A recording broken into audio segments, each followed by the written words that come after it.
The question that I started to ask is because I realized after a few years of this that there was some other dimensional connection here.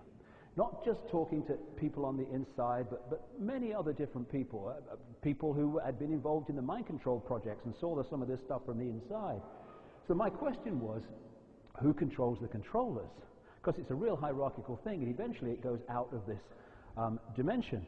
And the thing to remember is that we don't live in a world. This is the kind of information I'm talking about in this last section, which has been fundamental to the manipulation of the human race, the suppression of it, because it is the means by which we understand who we are, how we create a reality we like or don't like, and how we can change it to another one. Holds us in the matrix. When we look through our eyes, we don't see a world we think we do. All we're seeing is a frequency range that our five senses can access. And it's a very, very narrow one.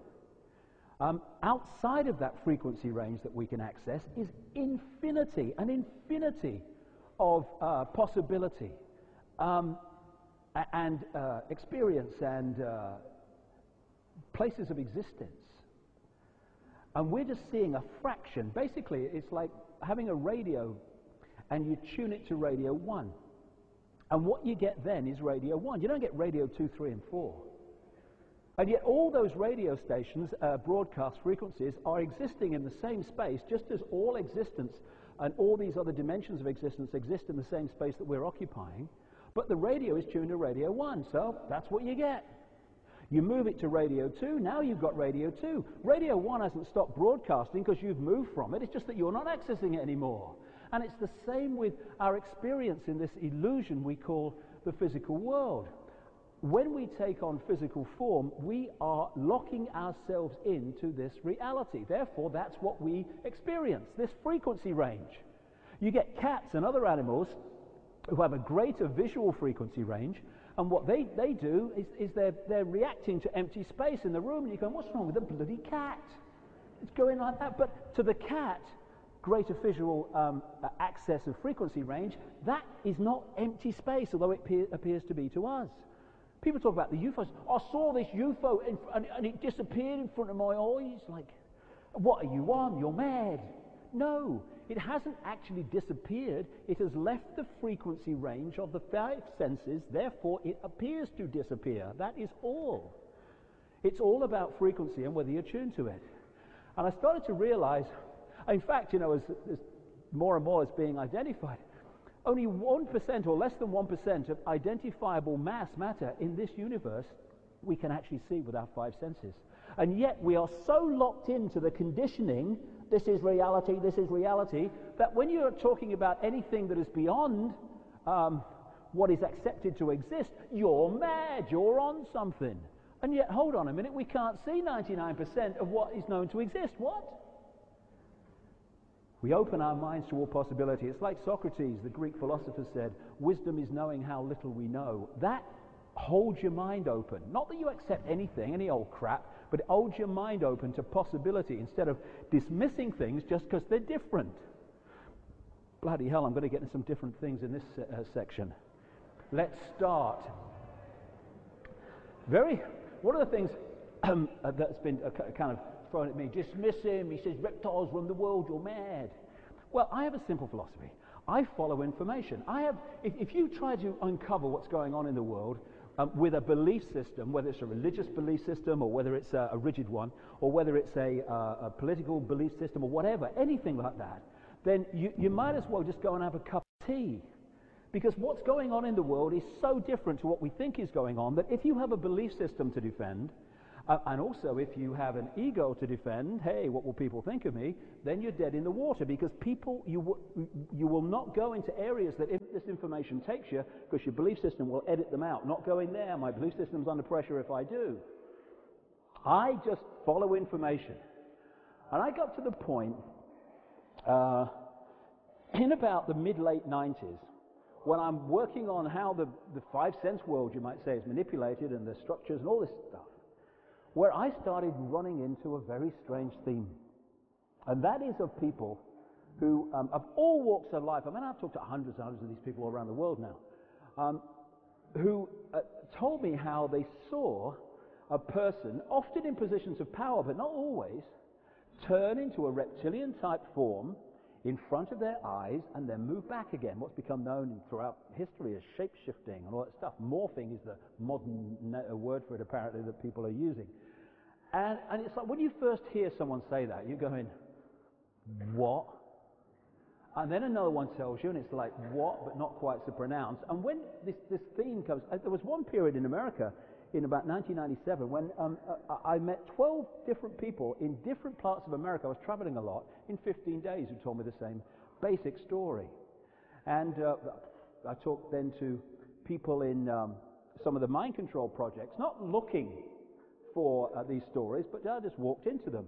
And this book, Transformation of America, is written by a mind-controlled slave of the CIA from when she was a kid in the 50s right the way through to the late 1980s, called Kathy O'Brien. And when I'm starting to get this reptilian thing, I'm thinking, I'm sure she talks about reptilians in her book.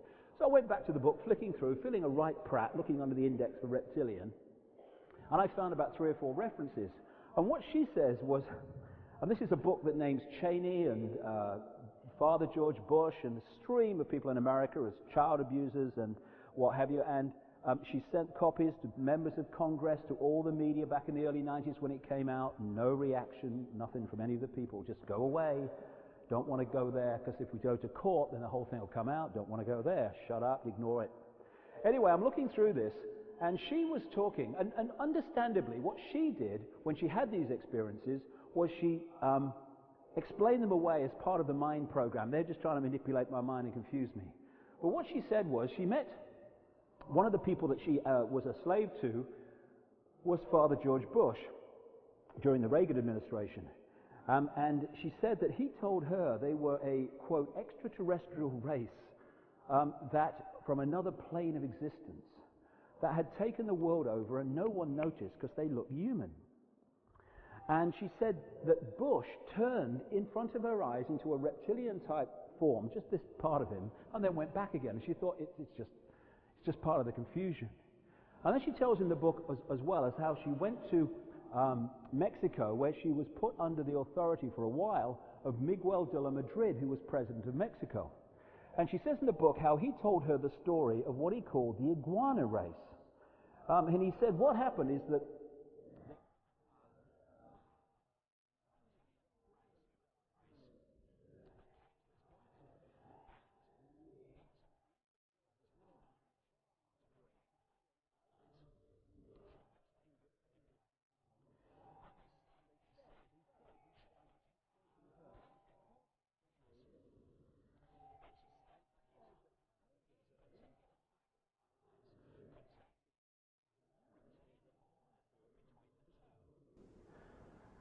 he also, she said, changed into a reptilian form in front of her eyes. Now what she was saying and saying that was just, it's not real, it's just a mind control project, is exactly what these people all over the world from all these different walks of life, I mean people in the banking system and power dressing business women and stuff like that, have had this experience. Talking of that, I had to bloody laugh really, but I met this lady in Canada who said to me, she ran a company in Vancouver, and she came to one of my talks and said, I've got to meet you because I know it's, you know, people laugh at you, but I know it's what you're saying is true. And she told me the story of how she had this experience with this guy. She said he had a real dark side, which he said he was trying to work with and understood was there. She said, and they came back in the late 90s to a house, and they went into a bedroom to have sex, right? And just above her bed, she says, is the biggest secret, which is the first time that I started writing about this stuff. And she said this guy took an immediate aversion to this book and started saying, that's some bloody nonsense, what are you having that for? Rubbish, do you want to read that crap? That sort of stuff. She's thinking, hold on, it's just a book. So anyway, they start having sex, and she said he started getting really, really rough. And she said, I had my hand on his back, and I looked up at him. She said, and this guy started transforming into a reptilian form. Now, what made me bloody laugh, because it's so sodding bizarre, is she said, I then felt me hand going back. And she said, I looked round, and he was sprouting a sodding tail, right? She said, I threw him off and screamed, and he morphed back to human form. I threw him out the house, never seen him again. Now, bizarre as that may sound, and my God, it is from this reality that we have, I've heard these stories in other countries where people have talked about the same basic experience. And how amazing. We have a tremendous reptilian genetics anyway, because there are still people around the world with tails.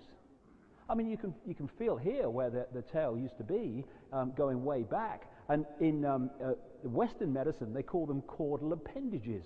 And they whip them off at birth, and that's it. But in other parts of the world where they don't have those facilities, there's still people with tails. They come to light from time to time in the press, because it's just that a DNA code that should be closed at this point opens for some reason in those people, and it manifests a physical trait.